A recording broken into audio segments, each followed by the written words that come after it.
Juridicamente complica muito, mas muito mesmo. E não só o Bolsonaro, mas também esse assessor internacional, esse advogado constitucionalista e, pelo que disse o Aguirre, tinha até um padre. Antes a gente ouvia falar em padre de passeata, agora a gente passa ao outro caso de padre de golpe. Bom, complica. Nós assistimos na semana passada e que continua a repercutir o julgamento pelo Supremo Tribunal Federal, em sessão plenária, de três acusados do quê? De dois crimes, eu vou ressaltar, e mais crimes, mas eu vou ressaltar dois, que é a tentativa de abolição do Estado Democrático de Direito, um crime cuja tutela, atenção, é a tutela jurídica, é a proteção à democracia. E nós tivemos um outro crime que é a tentativa, que foi a tentativa de deposição de governo legitimamente constituído. E aí nós temos uma tutela jurídica, não mais da democracia, mas sim do sistema republicano, uma tutela da república. São dois crimes autônomos e independentes, com a ressalva que o ministro Barroso não entende assim. Mas a maioria sim o entendeu, e com acerto. Então, o que, que o Bolsonaro, né, agora, depois dessa revelação, o que, que a gente vê no Bolsonaro? Vê um Bolsonaro mergulhado nesses dois crimes, ou seja, na tentativa de abolir o Estado democrático e na tentativa de abolir o sistema republicano. Dois crimes. Vai se dizer, e o Josias lembrou a entrevista do Bolsonaro, como se ele tivesse fora de tudo isso. Mas, na realidade, essa situação pode estar conectada, rubricada com o quê? Com o movimento de 8 de janeiro. Pode ter sido um desdobramento, ou seja, o Estado-Maior, por maioria, atenção, do Exército e da Aeronáutica, foram contra o golpe. Só a Marinha foi a favor. Ora, fechado isso, impossibilitado isso, o que, que aconteceu? Pode ter, atenção, pode ter ocorrido um plano B. E qual é o plano B? O 8 de janeiro por outros meios. Então, Bolsonaro pode, se comprovado esse elo, se não comprovado, tem esses dois crimes aí. Se comprovado o elo, a ligação, nós vamos ter o Bolsonaro junto com aqueles magrinhos, com aqueles que atuaram na linha de frente e que foram julgados os três primeiros pelo Supremo e que todo mundo chiou. Por quê? Ora, só eles. A quem interessava isso? E a resposta era a quem interessava esse ato de 8 de janeiro? Evidentemente, a Bolsonaro. Então, se fecha tudo isso e o Bolsonaro, Fabíola, Josias, doutora Mariana, vai ter que se agarrar ao artigo 15. Atenção, quem tiver curiosidade, ao artigo 15 do Código Penal, que é a chamada Ponte de Ouro, que foi construída pelo grande jurista alemão von Litz. Ele diz: atos preparatórios e início de execução, e isso ocorreu, até minuta, consulta advogado, Bolsonaro se dedicando a eles, ouvindo, de alguma forma, evidentemente que não foi por iniciativa daquele ajudante de desordens, o CID, ou seja, de pegar isso e invocar o alto comando e falar, olha, bem uma examinada nisso, vamos. Então, não foi, evidentemente, que a ordem ocorreu E um ajudante de ordem atua em nome e com procuração, vamos chamar assim, do presidente. Então, o que, que a gente tem? Volto à Ponte de Ouro. Nós tivemos um início de execução do quê? Desse tipo penal, atos preparatórios. E o Bolsonaro vai tentar se agarrar, como já fez na entrevista, à Ponte de Ouro, ou seja, a desistência voluntária que está no artigo 15 do Código Penal. Mas, volto a frisar, nós temos aí outros implicados, como também o ministro da Justiça. Afinal de contas, qual era o conteúdo jurídico daquele instrumento encontrado na casa do ex-ministro Anderson Torres? Ele previa o quê? Em primeiro lugar, um estado de defesa, como garantia de lei e de ordem, ou seja, uma convocação das Forças Armadas. Qual era a ideia deles e já tinha o advogado com parecer? O poder moderador das Forças Armadas inventado no Brasil. E o que mais decorreria? Uma intervenção no Tribunal Superior Eleitoral, na Justiça Eleitoral, para anular eleições e se fazer uma nova eleição. Ora, tudo isso foi tratado no encontro revelado na matéria do Aguirre Taleb. As metas estão expostas, claras, patentes nesse instrumento, Fabiola. É a mesma coisa, deu para perceber? Sim, é extremamente grave. Como fica muito claro o plano B, o 8 Sim. de janeiro, já que os militares deram para trás. Aliás, Exército e Aeronáutica. E esse papel da Marinha que vai para a história, para a página de pior da história nacional. O que há de mais assustador nesse capítulo da delação do Mauro Cid sobre a tentativa de golpe é que as revelações do ex-ajudante de ordens elas são inacreditavelmente críveis. Se você liga esses segredos que foram testemunhados pelo Mauro Cid com episódios que marcaram o isolamento do Bolsonaro depois da derrota para o Lula, o que se constata é que o Palácio do Planalto foi o Palácio da Alvorada, que é a residência onde estava lá isolado o Bolsonaro, foi convertido numa espécie de chocadeira do ovo da serpente que tentou dar o bote em 8 de janeiro. No final de novembro, é muito interessante a gente recordar os fatos. No final de novembro, depois de uma visita ao Bolsonaro, o general Braga Neto, que foi o vice na chapa derrotada, ele parou o carro no cercadinho do Alvorada para conversar ali com um grupo de bolsonaristas e ele falou: vocês não percam a fé, é só o que eu posso falar para vocês agora. Um timbre enigmático, aí ele pediu paciência, né? Ficou entendido ali, Fabíola, final de novembro, que o bunker do Alvorada estava planejando um apocalipse. Um dia depois esse lero-lero do Braga Neto, o Valdemar Costa Neto, que é o dono do Partido Liberal, ele disse claramente em público, disse que foi pressionado pelo Bolsonaro, num encontro também lá no Alvorada, para ingressar com uma ação no TSE questionando algo como 250 mil urnas antigas que foram usadas pelo TSE nas eleições de 2022.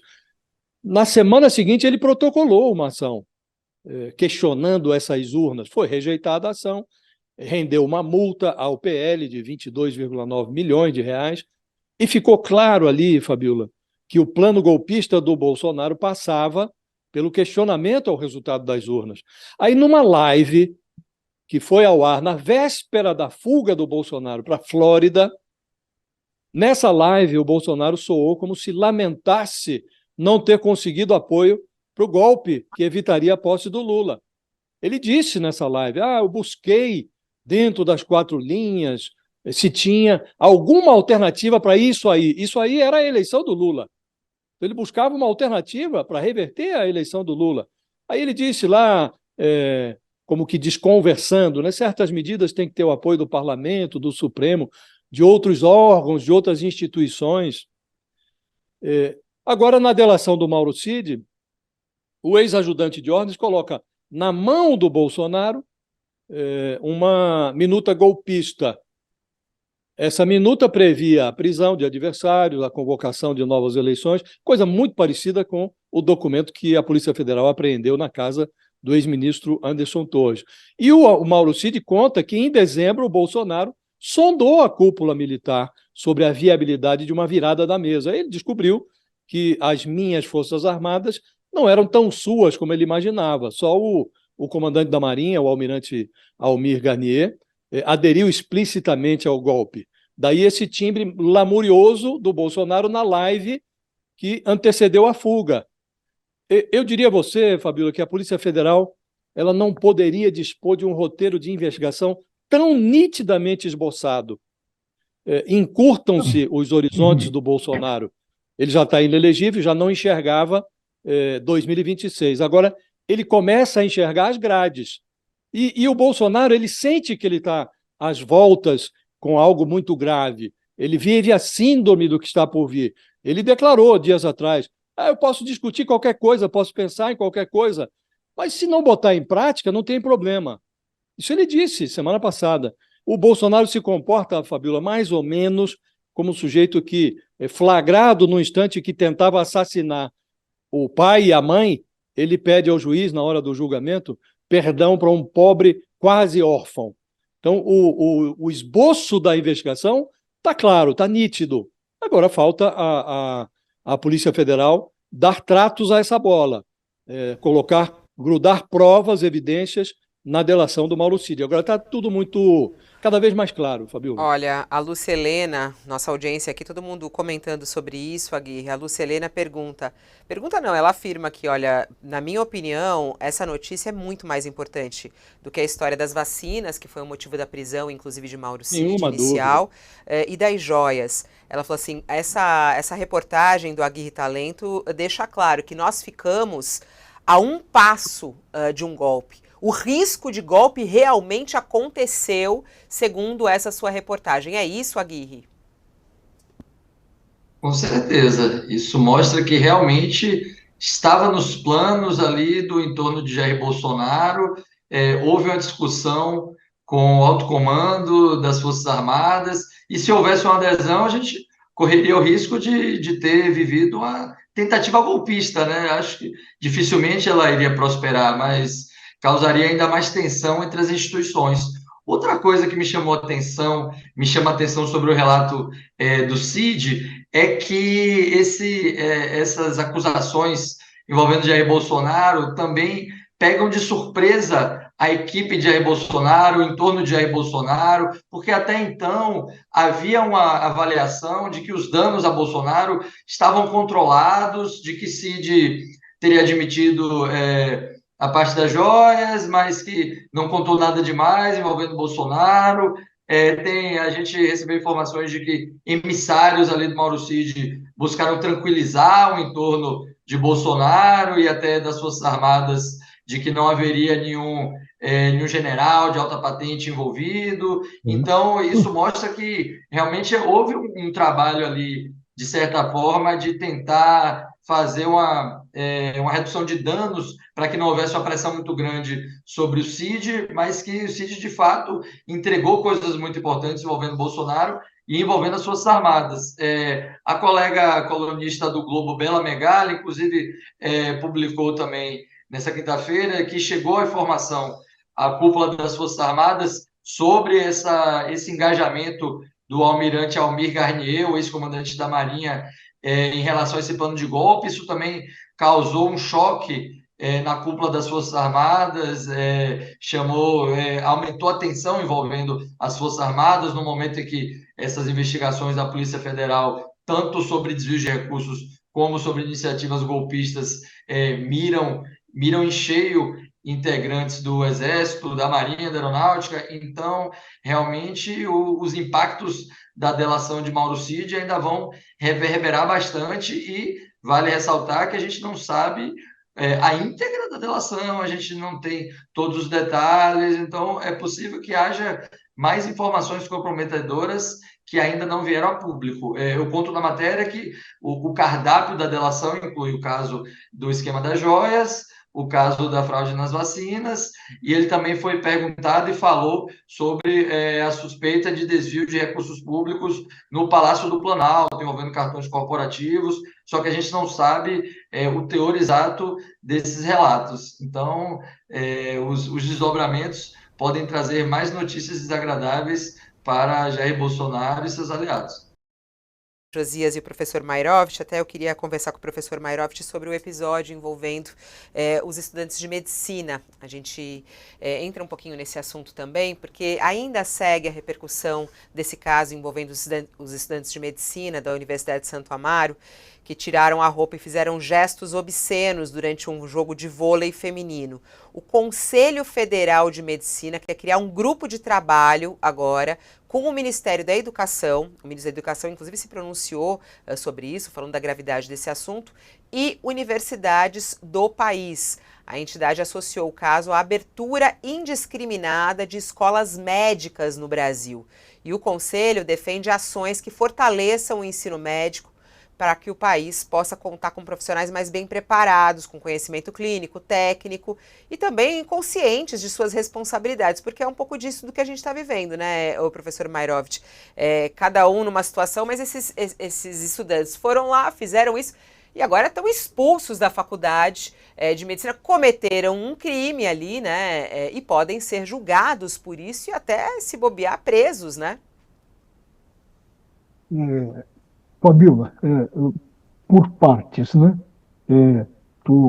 Assim que terminar aqui, eu vou terminar meu artigo para o UOL, que vai tratar exatamente disso.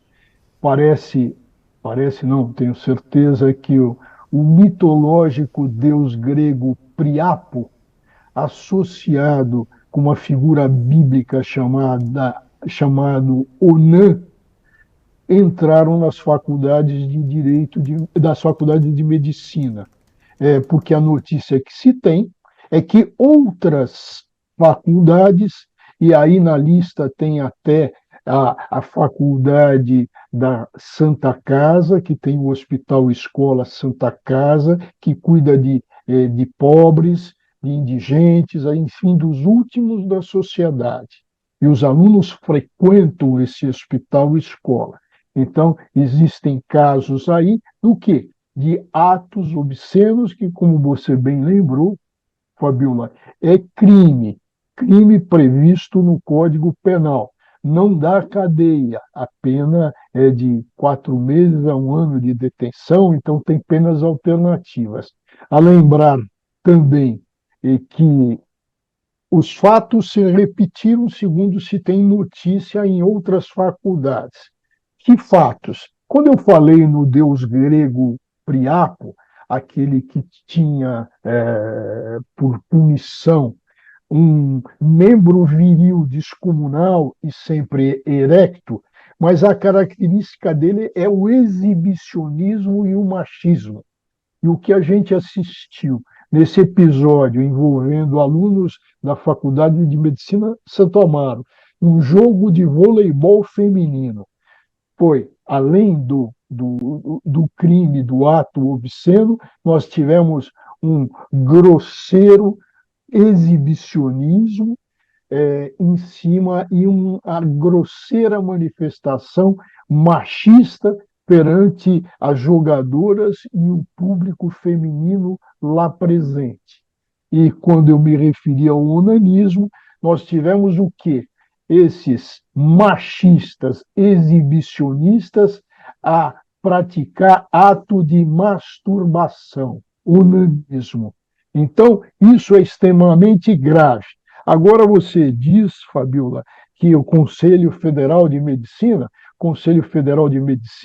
que tem uma imagem muito pouco, uma imagem péssima, depois que seu presidente sustentou a cloroquina do bolsonarismo.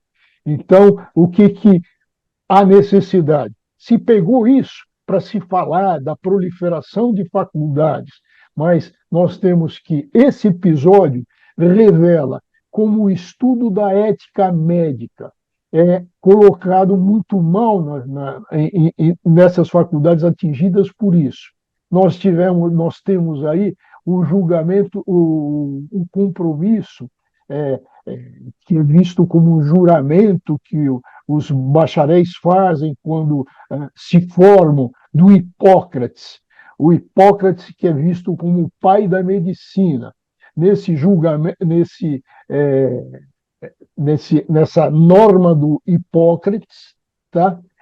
O que precisa ser posto? Algumas regras éticas, comportamentais que não estão sendo observadas. Um verdadeiro absurdo. Universitários que a gente presume que tem aí uma cultura melhor, são, na realidade, machistas, exibicionistas e violam códigos de ética e princípios elementares de comportamento social. A gente lembra tudo o que aconteceu nesse período pós-resultado das eleições. O silêncio absoluto de Bolsonaro, como o próprio Josias disse, os acampamentos, aquelas visitas ao acampamento, vocês podem confiar, estamos fazendo alguma coisa, e aí vem todas essas informações. Como é que a senhora vê a situação jurídica de Bolsonaro? Quer dizer, ele pode pegar uma pena de prisão como essa, de 17 anos? Olha, primeiramente que assim, a questão do Bolsonaro, ela se descola, pelo menos da leitura que eu faço, ela tem que ser descolada do posicionamento das Forças Armadas, né? É claro que é possível, dependendo da investigação que a Polícia Federal concluir, e como isso for processado na corte, é possível sim, né? Como isso já vinha sido aventado no meio jurídico muito antes dessa delação acontecer. A questão que eu chamo a atenção é que as Forças Armadas, elas são extremamente legalistas, muito legalistas, né? Nós não podemos nos esquecer que as Forças Armadas, elas são o braço armado, né? A parte bélica, né? O nosso poder beligerante, exercemos a nossa soberania beligerante por meio das nossas Forças Armadas. E temos que descolar, sim, né, a posição, postura, conduta de pessoas ligadas à cúpula das Forças Armadas, das instituições Forças Armadas, né? Ficou muito claro que não houve, né, sequer uma adesão das Forças Armadas, independente de qual força a gente esteja falando, por essa razão, né? Principalmente o Exército, eles são extremamente legalistas, né? O Exército, junto com as nossas cortes, eles representam os guardiões do Estado Democrático de Direito, né? Não se tem prova, mesmo do governo Bolsonaro, não se tem prova de que qualquer das nossas Forças Armadas, do ponto de vista institucional, tenha agido em favor de um Estado de exceção e contra o Estado Democrático de Direito, muito pelo contrário, né? O que a história nos mostrou no próprio governo Bolsonaro é de que houve uma garantia, né, de que o Estado Democrático fosse mantido. Então, me parece, né, que o posicionamento de uma pessoa da alta cúpula, uma ou duas pessoas da alta cúpula, me parece que tem mais algumas pessoas que ainda vão aparecer, não reflete, né, e nem pode refletir, esse até o apelo que eu faço, né, não pode refletir no posicionamento das Forças Armadas enquanto instituição, né? Elas ainda são o braço armado da soberania nacional, por onde a gente exerce a nossa força beligerante, que é um dos expoentes do poder estatal. Falar sobre o poder, né, eu não sou cientista política, né, os doutores são muito melhores do que eu nisso, até porque se a gente vem de um pensamento desde Foucault até o pensamento de agora, né, do que a gente teve da mudança, né, de um governo de direita para um governo de esquerda, a gente percebe que poder não é só o poder por ele próprio, poder são relações, né, já nos dizia, a história já nos disse, né, poder não é só poder, né, não é o exercício do poder, o poder ele se constrói através de relações. E me parece que o Bolsonaro não logrou êxito nisso, né? Quando ele precisou das relações para poder colocar em prática ou não esse plano, o poder, e aí entre muitas aspas, o poder ele não conseguiu exercer, porque ele não entendeu que o poder é relação. Então, até interessante isso, eu até queria passar a pergunta para o próprio Josias isso, porque eu acho que a nossa audiência aqui quer te ouvir, Josias, sobre isso. O Leonardo, ele mandou aqui, gente, esses outros comandantes que não aderiram, eles também não cometeram crime de prevaricação? Afinal, eles tiveram ciência de maquinações golpistas do então presidente e não tomaram providências. Ele colocou ali no nosso chat do YouTube. Josias, queria te ouvir, Josias, a respeito disso. Quer dizer, teve prevaricação, Josias, por parte desses que não levaram adiante? Como é que você vê a postura dos militares? A meu ver, houve prevaricação e houve também crime de... alguns militares se acumpliciaram com o Bolsonaro, né? A professora Mariana tem razão quando diz que é preciso separar condutas de instituições. Então, você tem personagens e tem as Forças Armadas. Há as fardas e há a instituição. Eu entendo que alguns poucos oficiais deram às Forças Armadas como um todo uma péssima fama, Fabiola. Houve sim prevaricação. Imagine um oficial de altíssima patente participando de uma reunião com o então presidente da República, não havia ainda ocorrido a transferência de cargo, e o presidente fala abertamente sobre a hipótese de uma virada de mesa, virar a mesa de uma eleição, anular o resultado de uma eleição, eventualmente prender adversários. Obviamente, houve prevaricação. Uma pessoa que participe de uma reunião como essa tem a obrigação de testemunhar que isso ocorreu. E testemunhar de forma consequente seria chamar a polícia. E há casos como o do general Paulo Sérgio Nogueira, por exemplo, que foi comandante, foi ministro da Defesa, comandante do Exército, depois ministro da Defesa. Este general, ele patrocinou, junto com o Bolsonaro, uma cruzada para desacreditar as urnas. Ele compôs uma comissão de oficiais das Forças Armadas para questionar o TSE. O TSE respondia objetivamente às questões levantadas por essa comissão de militares e eles vinham com novas questões, falsas questões. Sabiam todos que as urnas eram confiáveis, estão aí funcionando há mais de 2 décadas. Né? Então, há sim um envolvimento, Fabiola, dos oficiais das Forças Armadas. Não é um envolvimento negligenciável, e eles também precisam ser envolvidos no inquérito e chamados à responsabilidade.